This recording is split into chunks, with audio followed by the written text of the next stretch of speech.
কখনো কখনো আপনি কি অর্জন করেছেন তার থেকেও বেশি গুরুত্বপূর্ণ হলো এটা যে আপনি কি ত্যাগ করেছেন। কিন্তু কোন কোন বিষয়ে সাবধান থাকতে হবে তা মন দিয়ে শুনুন। জীবনে যখনই আপনি আপনার লক্ষ্য স্থির করবেন তখন ভ্রম থেকে সাবধান থাকুন, কারণ তা আপনাকে লক্ষ্যভ্রষ্ট করে দিতে পারে। যখন যাত্রা করবেন তখন আলস্য থেকে সাবধান থাকুন, কারণ সেটা আপনাকে আপনার যাত্রা পূরণ করতে দেবে না।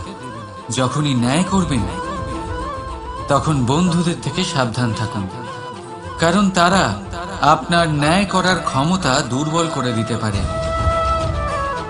যখনই সাফল্য লাভ করবেন অহংকার থেকে সাবধান থাকুন, কারণ তা আপনার সাফল্য আপনার কাছে বেশি দিন ধরে রাখতে দেবে না। আর যখনই আপনি প্রেম করবেন নিজের থেকে সাবধান থাকুন, কারণ আমি আপনাকে কখনো আমরা হতে দেবে না। রাধা রাধা। সাপ,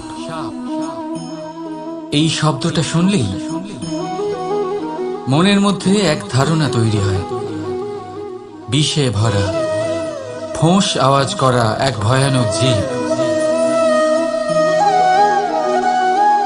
যদি এই সাপ কারোর বাড়িতে ঢুকে পড়ে কোলাহল সৃষ্টি হয়ে যায়, লোকে সুরক্ষিত স্থান খুঁজতে থাকে, ভিড় জমা হয়ে যায় সেই সাপের প্রাণ নেওয়ার জন্য। কিন্তু যদি এই সাপ কোনো মন্দিরে দেখতে পাওয়া যায় তাহলে কি হবে? লোকে সেই সাপের সামনে নিজের মাথা নত করবেন, প্রার্থনা করবেন, হাত জোড় করবেন, দুধ খাওয়াবেন, তাকে শিবের আশীর্বাদ মনে করবেন। তাহলে এই বিষয়ে আপনার মতামত কি? ভাবুন, মানুষগুলো সেই একই ছিল, সাপও সেই একই। তাহলে পরিস্থিতিতে এত তফাৎ কেন? কোথাও সেই সাপের প্রাণ নেওয়া হচ্ছে, আবার কোথাও সেই সাপকে পুজো করা হচ্ছে। তফাতের কারণ হলো সংস্পর্শ আর স্থান। যখন সেই সাপ শিবের সংস্পর্শে ছিল, মন্দিরের পবিত্র আবহাওয়াতে ছিল, তখন সে দেবতুল্য হয়ে উঠেছিল। নয়তো সে আমাদের কাছে শত্রুই ছিল, তাই না? তাই নিজের জীবনে সংস্পর্শ আর স্থানের চয়ন খুব ভেবেচিন্তে করুন, কারণ এই সংসার আপনার ব্যক্তিত্বের আন্দাজ আপনার সংস্পর্শ থেকেই করবে।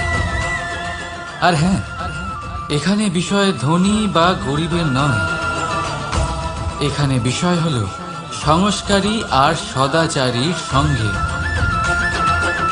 সদাচারীর সঙ্গ সবসময় সম্মানের কারণ হয়। রাধা রাধা। আমি জীবনে অনেক ভালো মানুষের সংস্পর্শে এসেছি। এমন ব্যক্তি যিনি আজীবন জ্ঞান লাভ করে থাকেন, পড়তেই থাকেন, পড়তেই থাকেন, জ্ঞান অর্জন করতেই থাকেন, অত্যাধিক জ্ঞান অর্জন করতে থাকেন। কিন্তু এইটুকুই কি যথেষ্ট? ধরে নিন কোনো ব্যক্তি শিল্পকলার বিষয়ে অনেক বই পড়ে ফেলেছেন, কিন্তু কখনো শিল্পকর্মই করেননি। তাহলে সেই জ্ঞানের কি লাভ? কোনো লাভ নেই। এবার এটাই আমাদের জীবনে শেখা প্রয়োজন। আমরা জ্ঞান অর্জন করি কিন্তু তা যাপন করি না, তা কর্মজীবনে প্রয়োগ করি না। তাহলে এতে কি লাভ হবে? জ্ঞান আছেই সেই জন্য যাতে আমরা জীবনকে আরো শ্রেষ্ঠ করে তোলার জন্য তাকে প্রয়োগ করি। এই জ্ঞান এবং কর্মের একসাথে পথ চলাটাই আবশ্যক। তবেই এই জ্ঞান অভিজ্ঞতায় পরিণত হবে। আর অভিজ্ঞতা দ্বারা যে জ্ঞান লাভ হয় সেটাই সবথেকে বেশি গুরুত্বপূর্ণ, সেটাই হলো সবথেকে বেশি লাভদায়ক। সেই জন্য শুধু জ্ঞান অর্জন করবেন না, তাকে প্রয়োগ করুন, তাকে কর্মজীবনে প্রয়োগ করুন, জীবনকে আরো শ্রেষ্ঠ করে তুলুন। আর আমার সাথে ভালোবেসে বলুন, রাধা রাধা। আমাদের গৃহে অনেক কক্ষ রয়েছে, কিন্তু এমন কি আছে যে একটাই থাকে? আমাদের গৃহের দ্বার। এমন কেন হয়? অনেক দ্বার তো থাকতেই পারে। ভেবে দেখুন, একটা বিশাল ভবন রয়েছে, তার চতুর্দিকে অনেক দ্বার আছে। ভালোই হবে, যাতায়াত করতে সুবিধা হবে, কিন্তু এমন আমরা কেন করি না? এবার আপনি বলবেন যে এটার উত্তর তো সহজ। যতগুলো দ্বার থাকবে ততজন দ্বারপালও থাকবে। কে কখন কোথা থেকে আসবে, কোথায় চলে যাবে সেদিকে খেয়াল থাকবে না। চুরির সম্ভাবনাও বেড়ে যাবে। যাক, এই বিষয় অন্তত আপনি বোঝেন। সেই জন্য আপনার গৃহে একটাই দ্বার রয়েছে। কিন্তু আপনার মনের বিষয় কি জানেন? আপনার মনেও কি কোনো দ্বার আছে? নেই? তার মানে যে কোনো ব্যক্তি যেখান থেকে খুশি আসতে পারে, আর আপনার মনে যা খুশি প্রবেশ করিয়ে চলে যেতে পারে। কোনো বাধার সম্মুখীন না হয়ে কোনো ব্যক্তি আপনার মনে যা কিছু প্রবেশ করিয়ে চলে যাবে, তা সে আমাদের পক্ষে শুভ হোক, অশুভ হোক বা যতই ঘাতক হোক না কেন। সেই ভাবনা হতে পারে বাসনাময়, ক্রোধে পরিপূর্ণ, মতভেদে পরিপূর্ণ, বিদ্বেষ বা অহংকারে পরিপূর্ণ, বা কোনো ব্যর্থ ভাবনা হতে পারে। বিশ্বের যে কোনো ভাবনা মনে এসে বসবাস করতে পারে। এবার মনে যা ভাবনা থাকবে, মন সেটাই অনুভব করবে। নেতিবাচক ভাবনা যদি মনে ঘর করে, মন সুখ অনুভব কি করে করবে? সেই জন্য আবশ্যক হলো মনের মাঝে ইতিবাচক সত্তার দ্বার গড়ে তোলা। অর্থাৎ কোনো ভাবনা যদি আসে এবং ইতিবাচক হয়, তাহলে তাকে মনে প্রবেশ করতে দিন। যদি তা আপনাকে আর্থিক, সামাজিক, পারিবারিক, আধ্যাত্মিক লাভ দেয়, তাহলে তাকে প্রবেশ করতে দিন। যদি না দেয়, যদি তা নেতিবাচক ভাবনা হয়, তাকে দ্বার থেকেই আবার ফিরিয়ে দিন। যত শুভ চিন্তায় থাকবে এই মন, ততই শুভ হবে আপনার জীবন। আর এই মন সুপ্রসন্ন হয়ে বলবে, রাধা রাধা। সূর্যের প্রকাশ, অন্ধকারকে দূর করে দেওয়া সেই মহানায়ক। এই সূর্যের প্রকাশ যখন পৃথিবীতে এসে পৌঁছয়, কি হয়? এই পৃথিবী জেগে ওঠে, প্রত্যেক প্রাণী জেগে ওঠে, মানুষ জেগে ওঠে, নিজের কর্ম করে, জীবন যাপন করে। এই ঘুমের মৃতপ্রায় স্থিতি কাটিয়ে উঠে জীবন যাপন করতে শেখেন। এটাই হলো প্রভাব সূর্যের প্রকাশের। এবার এই প্রকাশ যে সূর্যের থেকে পাই, তিনি কি করেন? তিনি নিজেকে জ্বালান আমাদের জীবন প্রদান করার জন্য। প্রত্যেকটা মুহূর্ত তিনি তাপ সহ্য করেন, আমরা যাতে সেই প্রকাশ লাভ করি। এটাই হলো জীবনের সারমর্ম। যদি আপনিও এই সংসারে প্রকাশ ছড়িয়ে দিতে চান, তাহলে আপনাকেও তপ্ত হতে হবে, নিজে জ্বলতে হবে, সেই কর্ম করতে হবে যেটা কঠিন হতে পারে কিন্তু আসলে শ্রেষ্ঠ। তবেই এই সংসারের সেবা করতে পারবেন, সংসারকে পথ দেখাতে পারবেন। নিজের অন্তরের প্রকাশ জাগ্রত করুন, তবেই সেই সকল ব্যক্তি যারা পাপের অন্ধকারে নিমজ্জিত হয়ে আছেন, তারা জাগ্রত হবেন। সেই সকল ব্যক্তিকে জাগিয়ে তুলুন, প্রেরিত করে তুলুন সুখী হওয়ার জন্য, যারা সুখী হতে পারছেন না। সেই সকলকে প্রেরিত করুন সাফল্য লাভের, যারা সফল হতে পারছেন না। নিজের অন্তরের সূর্যকে জাগ্রত করুন, চারিদিকে শুধু প্রকাশই প্রকাশ হবে, জীবনই জীবন থাকবে, আনন্দই আনন্দ থাকবে। আর এই মন বারবার প্রসন্ন চিত্তে বলে উঠবে, রাধা রাধা। আমরা সবাই প্রকাশের অনুগামী। সূর্যের থেকে আমরা প্রকাশ লাভ করি এবং সেই প্রকাশের কারণে আমরা সবকিছু দেখতে পাই। আর হয়তো সেই জন্য আমরা সূর্যকে এত মান্য করি, তাকে সম্মান করি, তাকে পুজো করি। কিন্তু এই সংসারে শুধুমাত্র সূর্যই কি আছেন যিনি প্রকাশের উৎস? না। যখন সূর্যাস্ত হয় তখন কি হয়? তখন চন্দ্রমা প্রকাশ দিয়ে থাকেন, উনি আমাদের পথ দেখান। আর যখন চন্দ্রমা থাকেন না, তখন কি হয়? তখন আমাদের গৃহ প্রকাশময় করে তোলে ছোট্ট একটা প্রদীপ। অর্থাৎ আকার বা নাম গুরুত্বপূর্ণ নয়, গুরুত্বপূর্ণ হলো গুণ। আপনিও এই গুণগুলি আপন করুন। চন্দ্রমা বা প্রদীপের মতো সূর্যের অনুপস্থিতিতেও প্রকাশের কিরণ ছড়িয়ে দিন। সৎপথে চলুন আর আমার সাথে ভালোবেসে বলুন, রাধা। এই সংসারে জ্ঞানী কে? সেই ব্যক্তি যিনি বেদের অর্থ বোঝেন, নাকি তিনি যিনি জন্ম এবং মৃত্যুর রহস্যের সমাধান করেছেন, নাকি তিনি যিনি ৬৪ কলায় নিপুণ? না, এই সংসারে জ্ঞানী তিনি যিনি কেবলমাত্র একটা পার্থক্য বোঝেন, পার্থক্য মেনে নেওয়া আর দৃঢ় হওয়ার মধ্যে।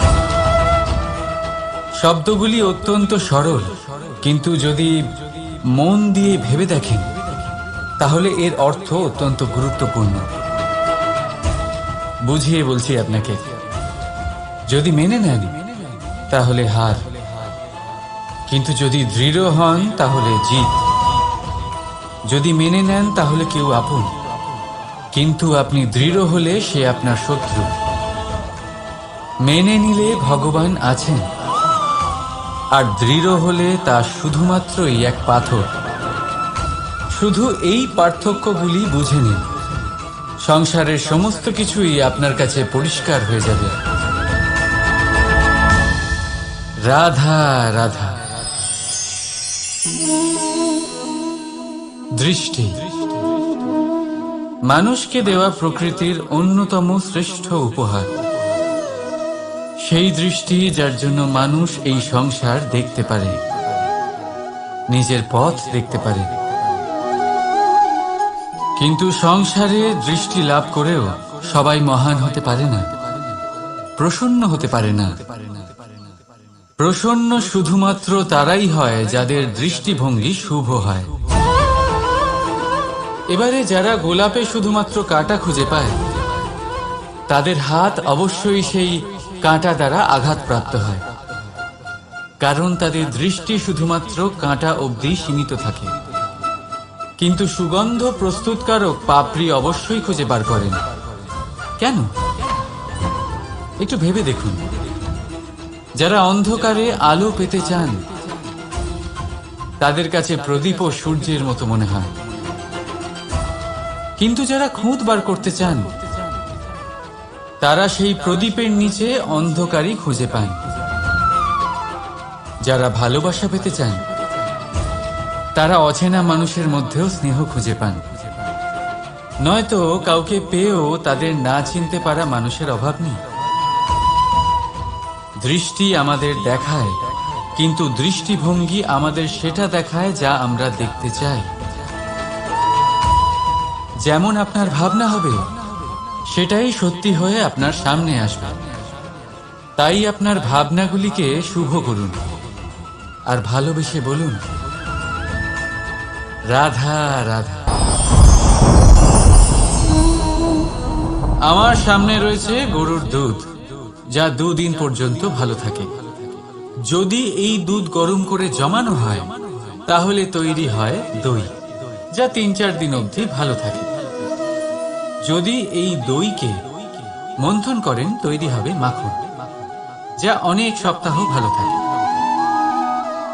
আর যদি এই মাখন ফোটানো হয়, তাহলে তৈরি হয় ঘি, যা বহু বছর ভালো থাকে। মানেটা বুঝলেন? তাপ আর মন্থন। জীবনে যত পরীক্ষায় উত্তীর্ণ হতে পারবেন, যত কষ্টের তাপ সহ্য করতে পারবেন, যত মন্থনের বাধা পেরোতে পারবেন, ততই যশ, শক্তি আর সামর্থ্য বাড়তে থাকবে। তাই কর্ম করুন, কঠিন বাধার সম্মুখীন হন, আর মন্থন করে মন শুদ্ধ রাখুন। মন প্রসন্ন হয়ে বলবে, রাধা রাধা।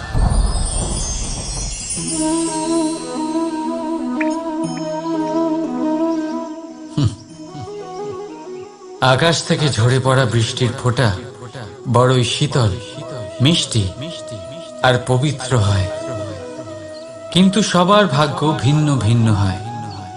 এবারে দেখুন, যদি কোনো ফোঁটা কলা পাতায় পড়ে, তা শিশির হয়ে থেকে যায়। প্রকৃতির সৌন্দর্য বাড়ায়, প্রাণীদের তৃষ্ণা মেটায়। যদি কোনো ফোঁটা ঝিনুকে পড়ে, তা মুক্ত হয়ে যায়। আর যদি কোনো ফোঁটা সাপের মুখে পড়ে, তাহলে তা বিষ হয়ে যায়। এখানে সবার উৎপত্তি একই, কিন্তু গুণ ভিন্ন ভিন্ন হয়। কেন? কি কারণ এটা? কারণ হলো সংস্পর্শ। সংস্পর্শ বড়ই প্রভাবশালী হয়। চাইলে সে আপনার উত্তরণ ঘটাতে পারে, আবার চাইলে আপনার পতনও ঘটাতে পারে। এবার বৃষ্টির ফোঁটা এটা চয়ন করতে পারে না যে তার সংস্পর্শ কি হবে, তার ভাগ্য কি হবে। কিন্তু আমরা তো মানুষ, আমরা তো আমাদের সঙ্গ বাঁচতে পারি। তাই ভাবনা চিন্তা করে নিজের সঙ্গ বাছুন। এই চয়ন কিন্তু আপনারই, আর এর পরিণামও আপনাকেই ভোগ করতে হবে। রাধা রাধা।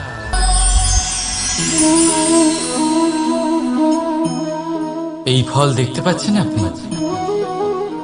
সবাই জানে এই ফলের থেকে বেরোনো বীজ একটা নতুন বৃক্ষকে জন্ম দেবে, যে নতুন বৃক্ষ আবার এমন এক ফলের জন্ম দেবে। কিন্তু আপনি কি কখনো ভেবে দেখেছেন ফল আর বীজের সম্পর্ক এতই গভীর, অথচ বৃক্ষের মূল আর বৃক্ষের শাখার মধ্যে এত দূরত্ব কেন? কারণ দূরত্ব অতি আবশ্যক। যদি আপনি কাউকে নিজের কাছে চিরকালের জন্য রাখতে চান, তখন তাদের থেকে দূরত্ব কিছু সময় দরকারি। এই দূরত্বই হলো সেই কারণ যার জন্য আপনি আপনার সঙ্গীর মাহাত্ম্য বুঝতে পারেন। এই দূরত্বের জন্যই আপনি আরো প্রেরণা পান যাতে তাদের সাথে আবার দেখা হয়। আর সেই জন্য মনে রাখবেন, দূরত্ব কখনোই খারাপ নয়। ফলের থেকে বীজের এই দূরত্বই নতুন ফল হওয়ার কারণ হয়ে দাঁড়ায়। প্রেমের আসল পরীক্ষা হয় এই দূরত্ব দিয়েই। তাই দূরত্বের সাথেও প্রেম করুন, আর ভালোবেসে বলুন রাধা রাধা। কস্তুরী তাকে ধারণ করে যে হরিণ তার নাভিতে থাকে, কিন্তু সেই হরিণ ওই কস্তুরীর সুগন্ধ নিয়ে তা পাওয়ার জন্য এদিক ওদিক ছুটে বেড়াতে থাকে। সেই হরিণ এই কস্তুরী অবশ্যই পেতে পারে যদি সে নিজের ভেতরে উঁকি মেরে দেখে।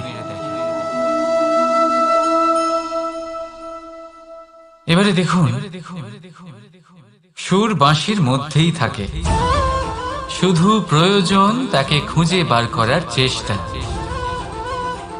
অবিরাম চেষ্টা। ঠিক এরকমই হয় আমাদের শক্তি, যা আমাদের ভেতরে লুকিয়ে আছে।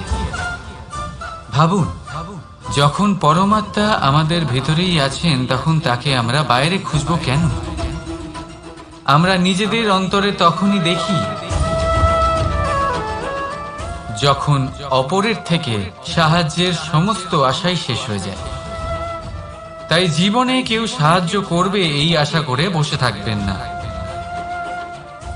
নিজেই নিজেকে সাহায্য করুন। রণক্ষেত্রে আপনি ভালো সারথি পেতেই পারেন, কিন্তু জীবনের এই যাত্রাপথে আপনাকেই নিজের সারথি হতে হবে। রাধা রাধা। আমার দাদা আমাকে অনেকবার বলেছেন, কানাই তুমি তো স্বয়ং নারায়ণ, তুমি এক তুড়িতেই সবকিছুর এমনি ঠিক করে দাও না কেন? এবার দাদাকে কি করে বোঝাবো? আচ্ছা, আপনি নিজেই ভেবে দেখুন,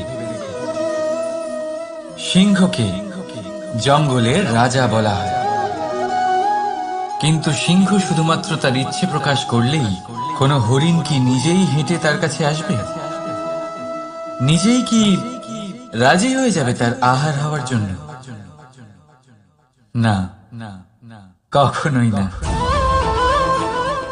যে কোনো কাজকে সফল করে তোলার জন্য আপনাকে চেষ্টা করতে হবে, পরিশ্রম করতে হবে, যাতে সেই কাজ ভালোভাবে সম্পন্ন হয়। শুধু ইচ্ছে দিয়েই কোনো কার্যসিদ্ধি হবে না। ইচ্ছে থেকে স্বপ্ন তৈরি হয়, তবে সেইগুলো সফল করতে গেলেও আপনাকে পরিশ্রম তো করতেই হবে। মনে করুন আপনার ইচ্ছে হলো খেতে, আর কোনো দয়ালু ব্যক্তি এসে আপনার সামনে খাবার রেখে দিল। তাও তা খেতে গেলে পরিশ্রম আপনাকেই করতে হবে। যদি ভালোবাসার ইচ্ছে থাকে তাহলেও নিঃস্বার্থ নিষ্পাপ মনে ভালোবাসুন। দেখুন, আপনি স্বপ্নে অবশ্যই উঠতে পারেন, কিন্তু এই পৃথিবীতেই আপনাকে বেঁচে থাকতে হবে। আর যদি এই ধরিত্রীতে আপনি এগিয়ে যেতে চান, তাহলে এই ভূমিকে পা দিয়ে আপনাকে পিছনে ঠেলতেই হবে। রাধা রাধা। মানুষ এক অত্যন্ত বিচিত্র প্রাণী। পরিকল্পনা করে, ষড়যন্ত্র করে, প্রচেষ্টা করে, কাউকে পরাজিত করার চেষ্টাও করে। সাপকে একটা দড়ি মনে করে হাতে চেপে ধরার চেষ্টা করে, কিন্তু একটা কথা বুঝতেই পারে না, সময়ের এই সাপ, এটা হাতে চেপে ধরাই যায় না। আর আপনি যা করবেন তা আবার ফিরে আসবে আপনারই সামনে। দেখুন, এতে কিছুই যায় আসে না যে আপনি কুম্ভকারের পুত্র নাকি কৃষ্ণের পুত্র। যদি আপনি অনুচিত কর্ম করেন তাহলে আপনার সাথেও অনুচিতই হবে। অশুভ কর্ম করলে আপনার সাথেও অশুভই হবে। কুরু বংশ অত্যন্ত মহান বংশ ছিল। এই কুরু বংশ কি হলো তার সাথে? একটা গোটা বংশ বয়ে গেল, কারণ ওনাদের উদ্দেশ্য অশুভ ছিল। অন্যদিকে 5 জন বনবাসী পাণ্ডব মহাভারত বিজয়ী হলেন, কারণ তাদের উদ্দেশ্য শুভ ছিল। তাই মনে রাখবেন, শুভ অগ্নি প্রজ্বলিত করবেন, শুভ তাপ সঞ্চার হবে। অশুভ অগ্নি প্রজ্বলিত করবেন, নরকেই জ্বলতে হবে। তাহলে আসুন আর আমার সাথে ভালোবেসে বলুন, রাধা রাধা। মানুষ জীবনে সবসময় সুখ পেতে চান, কিন্তু এই সুখ, এটা আসলে কি? এই সুখের আসল রূপ কি? আমি বলি, সুখের আসলে 2টি রূপ হয়, বাহ্যিক সুখ, আত্মিক সুখ। আর এটা ঠিক তেমনই হয় যেরকম আমাদের শরীরের সাথে জড়িত ছায়া আর আমাদের শরীরের মধ্যে বসবাসকারী আত্মার। যদি ছায়ার কথা ভেবে দেখেন তাহলে বুঝতে পারবেন, আমাদের শোবার সময় ভোরবেলা এই ছায়া অনেক বড় হয়ে যায়। যখন এই সূর্য মাথার উপরে চলে আসে, তার তাপ বেড়ে যায়, তখন এই ছায়া ছোট হয়ে যায়। আর যেই অন্ধকার নেমে আসে, এই ছায়া আপনার সঙ্গ ত্যাগ করে। এরকমই হয় বাহ্যিক সুখ। আর এবার কথা বলি আমাদের শরীরের মধ্যে বসবাসকারী এই আত্মা। এই আত্মা কখনো আমাদের সঙ্গ ত্যাগ করে না, সব সময় আমাদের সাথে জড়িয়ে থাকে। এরকমই হয় আত্মিক সুখ, যা সব সময় আমাদের সাথে থাকে। আত্মিক সুখ কারোর সেবা করে, আত্মিক সুখ কাউকে সাহায্য করে, আত্মিক সুখ প্রেম বোধের, যা কখনো আমাদের সঙ্গ ত্যাগ করে না। সেখানে বাহ্যিক সুখ, যতক্ষণ আপনি সম্পন্ন কিছু মানুষ এবং সুবিধার সাথে আছে, এই বাহ্যিক সুখ আপনার সাথে থাকবে। সম্পন্নতা চলে গেলে, মানুষজন চলে গেলে, সুখ সুবিধা চলে গেলে, বাহ্যিক সুখও চলে যায়। তাহলে এই আত্মিক সুখ খুঁজে নিন এবং সেই সুখের সাথেই বলুন, রাধা রাধা। আপনি কখনো কোনো সাধারণ পাখি দেখেছেন? যেমন বাবুই। সে কি করে? সে কোনো গাছের ডালে নিজের বাসা বানায়। এবার সেইখানে বাসা বানানো সহজ ব্যাপার, কারণ সামগ্রী আশেপাশেই পাওয়া যায়। কিন্তু সমস্যা হলো আক্রমণ। কোনো সাপ বা অন্য কোনো পশু ওর বাসাতে ওর সন্তানদের উপর না আক্রমণ করে বসে, এই ভয়ে তার সব সময় থাকে।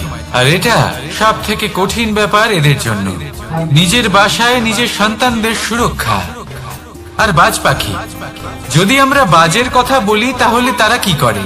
বাজ পাখি কোনো উঁচু পাহাড়ের শিখরে, কোনো পাথরের খাঁজে নিজের বাসা তৈরি করে। এবার ওখানে বাসা বানানো একেবারেই সহজ ব্যাপার নয়, কারণ সামগ্রী আশেপাশে পাওয়া যায় না, দূর থেকে নিয়ে আসতে হয়। কিন্তু সেইখানে আক্রমণের ভয়ও কখনোই থাকে না। এইভাবে উচিত রূপে ও নিজের বাসা রক্ষা করতে পারে, নিজের সন্তানদের রক্ষা করতে পারে।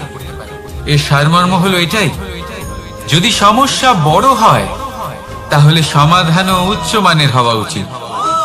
একটা বাজ পাখির মতো ভাবা আরম্ভ করে দিন, জীবনে যে কোনো সমস্যা ছোট মনে হবে। রাধা রাধা। জীবনে এমন কিছু কাজ রয়েছে যা আপনাকে একাই করতে হয়, আর এমন কিছু কাজ রয়েছে যা আপনাকে একসাথে মিলে করতে হয়, একজোট হয়ে, সঙ্গবদ্ধ হয়ে। এবার সঙ্গবদ্ধ বলতে কি বোঝাতে চাইছি? আমি তাদের কথা বলছি না যারা বাস্তবিকভাবে একে অপরের সাথে কাজ করেন। আমি তাদের কথা বলছি যারা একে অপরের থেকে দূরে থেকেও একে অপরকে বিশ্বাস করেন। আমি আগেও বলেছিলাম, সমস্ত বিশ্বের আশা বিশ্বাসেই বসবাস করে, তাই না? তাই যেখানে সমস্ত বিশ্ব আছে, সমস্ত সংসার আছে, সেইখানেই বিশ্বাস রয়েছে। তাই আপনার আশেপাশে এমন দল সঙ্গবদ্ধ করুন যাদের আপনার উপর বিশ্বাস আছে আর যাদেরকে আপনি বিশ্বাস করতে পারেন। তাহলে আসুন আর আমার সাথে ভালোবেসে বলুন, রাধা রাধা। আমরা যে মানুষকে চাই, যাকে আমরা ভালোবাসি, তাকে একটা উপহার অবশ্যই দিতে চাই। এমন এক উপহার যা ওনার ভালো লাগবে, যা শ্রেষ্ঠ হবে, অতি প্রিয় হবে, বহুমূল্য হবে, বা বলতে পারেন মূল্যবান হবে। তাই আমরা কি করি? আমরা বাজারে যাই, তার জন্য স্বর্ণ, আভূষণ, হিরে, মুক্তো এইসব নিয়ে আসি। কিন্তু এটাই কি সর্বশ্রেষ্ঠ উপহার? কখনোই না। সর্বশ্রেষ্ঠ উপহার হলো স্বাধীনতা, তাকে নিজের মনের মতো বাঁচার স্বাধীনতা। যদি আপনি কাউকে স্বাধীনতা না দিতে পারেন, তাহলে সে কোথাও না কোথাও বন্দী হয়ে যায়, তার বিকাশ কোথাও না কোথাও আটকে যায়। কিন্তু যদি আপনি কাউকে স্বাধীনতা দিতে পারেন, তাহলে আপনি দেখবেন ও সমস্ত সংসারকে, এই জীবনকে নিজের দৃষ্টিভঙ্গি দিয়ে দেখবে, বুঝবে যে কোনটা হলো উচিত আর কোনটা হলো অনুচিত, আর এটাই হলো সর্বশ্রেষ্ঠ। আর এবার যদি কাউকে স্বাধীনতার মাধ্যমে এত বড় একটা শক্তি দিতে পারেন, তাহলে আপনি আমাকে বলুন, এর থেকে বড় উপহার আর কি হতে পারে? আসুন আর আমার সাথে ভালোবেসে বলুন, রাধা রাধা। কর্ম, ধর্ম আর কর্তব্য, এই তিনটি একে অপরের সাথে জড়িত। আর অনেক সময় এই তিনটি পালন করতে করতে আমাদের সেই ব্যক্তির সামনে গিয়ে দাঁড়াতে হয়, তার বিরুদ্ধেই যেতে হয়, যাকে আমরা সব থেকে বেশি ভালোবাসি। কিন্তু সেইখানে এই যুদ্ধ কোনো ব্যক্তিগত যুদ্ধ থাকে না, এ হলো কর্ম, ধর্ম আর কর্তব্যের যুদ্ধ। এটা সরল নয়, অত্যন্ত কঠিন হয় তার সম্মুখীন হওয়া যাকে আমরা সব থেকে বেশি সম্মান করি। কিন্তু আমাদের তো আমাদের ধর্মের পথে চলতেই হবে, কারণ আমরা কর্মবদ্ধ, কর্তব্যবদ্ধ, আর এটাই করা উচিত।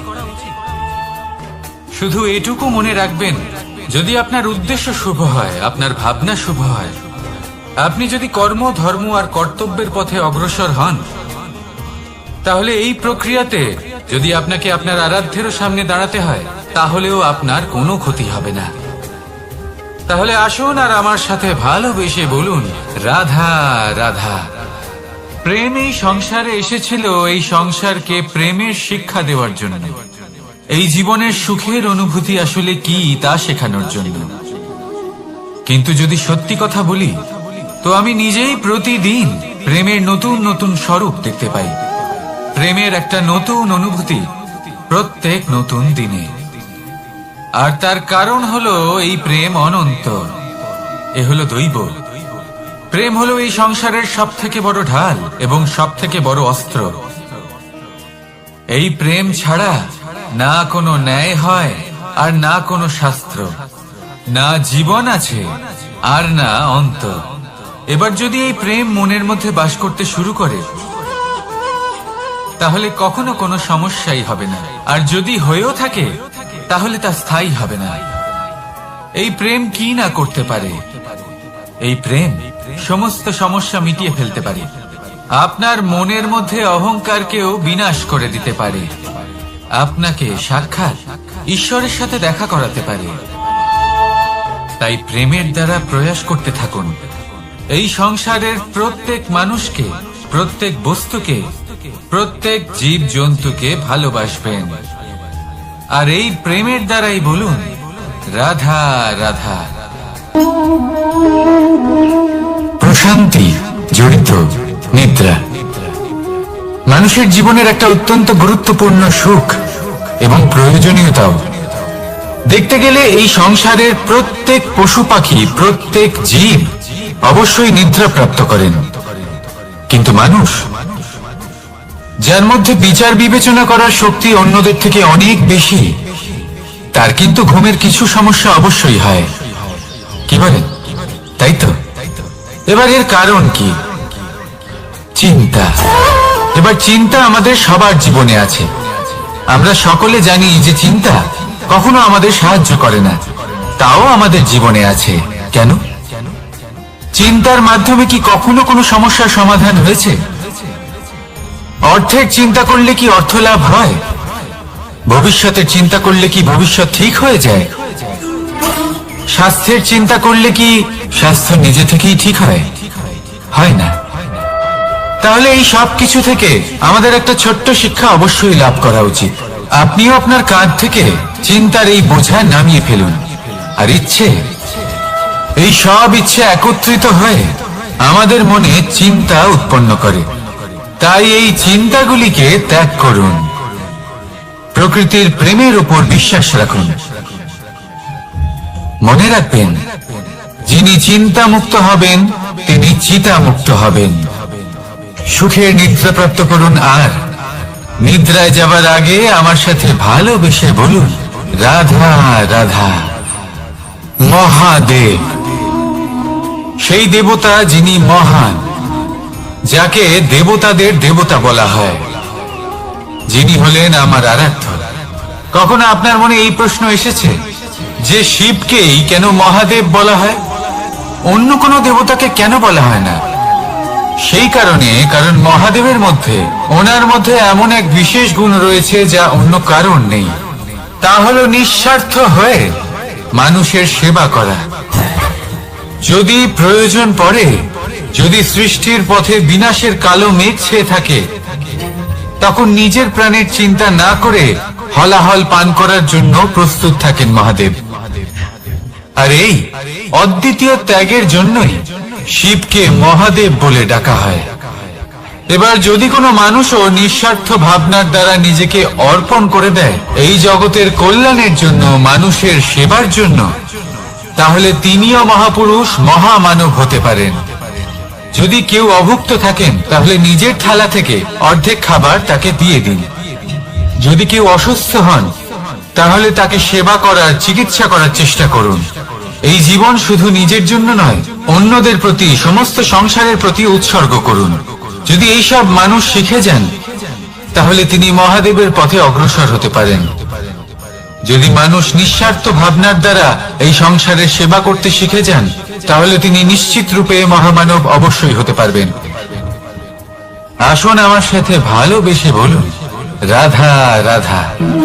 স্বর্ণ, হিরে, মুক্ত, মানিক, এই সব কিছুকে আগে পাথর বলা হতো। তাহলে এমন কি হলো যে এদের রত্ন বলা হয়? আর রত্ন তা বাস্তবে আসলে কি?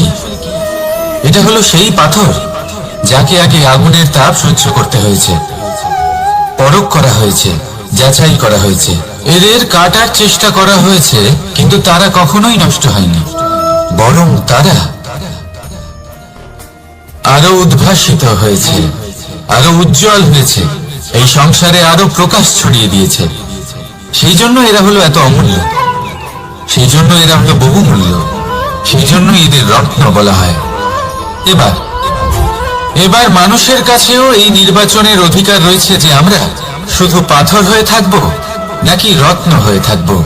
কিভাবে? আমাদের জীবনেও অনেক সমস্যা রয়েছে, বাধা আছে, বিপত্তি আছে, আমরা সেই বাধার তাপে উত্তপ্ত হই। এই সমস্যা আমাদের কাটার চেষ্টা করে। অনেক মানুষ বিভিন্ন পরিস্থিতি আমাদের ভাঙার চেষ্টা করে, কিন্তু আমাদের নষ্ট হলে চলবে না। যেভাবে এই রত্ন সমস্যার সম্মুখীন হয়ে পাথর থেকে রত্ন হয়েছে, সেইভাবেই আমাদেরও আমাদের সমস্যার সম্মুখীন হয়ে রত্ন হয়ে উঠতে হবে। এই সংসারে প্রকাশের স্রোত হয়ে উঠতে হবে। তাহলে এটাই করুন আর আমার সাথে ভালোবেসে বলুন, রাধা রাধা। সংসারে সব থেকে বড় শক্তি আসলে কি? কেউ বলবেন শারীরিক শক্তি, কেউ বলবেন অস্ত্রের শক্তি, কেউ বলবেন জ্ঞানের শক্তি। ঠিক আছে, কিন্তু যদি আমি বলি সংসারের সব থেকে বড় শক্তি হলো শক্তি কোনো এক তথ্যের, আগে হ্যাঁ, তথ্য। এই তথ্য নিজেই কিন্তু খুব শক্তিশালী, অত্যন্ত শক্তিশালী অস্ত্র হলো এই তথ্য। আর সত্যি বলতে অনুচিত তথ্যের থেকে অনেক বেশি ঘাতক হলো অসম্পূর্ণ তথ্য। যেরকম আজ শাম্ব রুক্মির সাথে করেছে, ওকে অসম্পূর্ণ তথ্য দিয়েছে, তার ফলে বিনাশ হলো। যদি এইভাবেই আপনার কাছেও কোনো অসম্পূর্ণ তথ্য আসে, আর যদি আপনি তা পরখ না করে দেখেন, যাচাই না করে দেখেন, আর নিজের কর্ম করেন, তাহলে উত্থানের বদলে আপনি পতনের সম্মুখীন হবেন। বিকাশের বদলে আপনার বিনাশ হয়ে যাবে। মনে রাখবেন একটা অত্যন্ত গুরুত্বপূর্ণ কথা, সঠিক তথ্য পাওয়া সঠিক তথ্য দেওয়ার থেকে অনেক বেশি গুরুত্বপূর্ণ। আশা করি এই কথা আপনি বুঝেছেন। জীবনে যখনই কোনো তথ্য আপনি পাবেন, সেই বিষয়ে ভেবে দেখুন, পরখ করে দেখুন, যাচাই করুন, তারপর নিজের কর্ম করুন। আর আমার সাথে ভালোবেসে বলুন, রাধা রাধা। ধর্ম এবং প্রেম, এই দুই হলো একই মুদ্রার দুই পিঠ। যদি এদের মধ্যে কোনোটা নষ্ট হয়ে যায়, তাহলে দ্বিতীয়টাও থাকে না। কখনো ভেবেছেন এমন কেন হয়? তার জন্য আগে আপনাকে বুঝতে হবে যে ধর্ম আসলে কি। ধর্ম সেটাই যা এই সংসারের প্রত্যেক মানুষকে একে অপরের সাথে সুখ এবং শান্তিতে থাকতে প্রেরণা যোগায়। এই প্রেরণার আধার হলো প্রেম। প্রেম সেটাই যা আপনার মধ্যে অন্য কারোর প্রতি করুণাবোধ জাগিয়ে তোলে, সম্মান জাগিয়ে তোলে। এবার যদি প্রেম চলে যায়, তাহলে সবার আগে বিনাশ হবে সম্মান আর করুণাবোধের। এবার যেখানে না প্রেম রয়েছে, না সম্মান রয়েছে, না করুণা রয়েছে, সেখানে ধর্ম কিভাবে বাস করবে? অশুভ ইচ্ছে জাগ্রত হয়ে ওঠে, ক্রোধ জাগ্রত হয়ে ওঠে, অহংকার জাগ্রত হয়ে ওঠে, আর তারপর আরম্ভ হয় অধর্মে। তাই যা যা ভাবনা আপনার অন্তরে প্রবেশ করছে, করতে দিন, কিন্তু যাই হোক না কেন, এই প্রেমকে নিজের থেকে দূরে যেতে দেবেন না। এই প্রেমকে চিরকাল নিজের কাছে রাখুন, নিজের হৃদয়। আর এই প্রেম ভাব নিয়ে বলুন, রাধা রাধা। মানুষের জীবনে উন্নতি লাভ করার জন্য তিনটি স্তম্ভের প্রয়োজন হয়। প্রথম স্তম্ভ শিক্ষা। এই শিক্ষা আমাদের জ্ঞান প্রদান করে। দ্বিতীয় স্তম্ভ ব্যবসা, যার দ্বারা আমরা ধন উপার্জন করি। তৃতীয় স্তম্ভ হলো আমাদের ঈশ্বর, আমাদের ইষ্ট। এনার সাথে যদি আমরা জুড়ে থাকতে পারি, তাহলে এমন একটা মানসিক বল আপনি লাভ করবেন যেটা এই সংসারে আর কোথাও পাওয়া সম্ভব নয়। কিন্তু মানুষ অনেক সময় জীবনে এই তিনটি স্তম্ভ লাভ করা সত্ত্বেও সামনে অগ্রসর হতে পারেন না। তখনও জীবনে কঠিন পরিস্থিতি আসতেই থাকে। এমনটা ঠিক কেন হয়? কারণ সে জীবনে এই তিনটি স্তম্ভ লাভ করে নেয়, জীবনে প্রয়োগও করে, কিন্তু তার ভিতের কথা সে ভুলেই যায়। যেমন প্রথম স্তম্ভ অর্থাৎ শিক্ষা। এই শিক্ষার আধার হলো শুভ চেতনা। যদি অন্তরে শুভ চেতনা না থাকে, তাহলে এই শিক্ষার কোনো গুরুত্ব থাকে না। দ্বিতীয় স্তম্ভ ব্যবসা। পরিশ্রম করে উপার্জন করতে হবে, এই কথাটা আমরা সবাই জানি এবং সবাই চেষ্টাও করি। কিন্তু ব্যবসা করতে করতে আমরা এটা ভুলে যাই আমাদের ব্যবহার কেমন হয়ে পড়েছে। এই ব্যবহার যদি শুভ হয়, তাহলে আমাদের উপার্জন আস্তে আস্তে একটা স্থির জায়গায় এসে পৌঁছবে। এবং তৃতীয় স্তম্ভ আমাদের ভগবান। যদি ওনার স্মরণে আপনি যেতে চান তাহলে তার পূর্বে নিজের মা বাবাকে সেবা করুন, তাদের যত্ন করুন, তাদেরকে ভালোবাসুন, কারণ ওনারাই হলেন এই সংসারে আপনার সব থেকে বড় ইষ্ট। তাহলে 3 স্তম্ভের সাথে সাথে তাদের আধারকেও নিজের জীবনে প্রাধান্য দিন। কোনো সমস্যা আসবে না, জীবনে একের পর এক উন্নতি করবেন এবং এই মন প্রসন্ন হয়ে বলবে রাধা রাধা।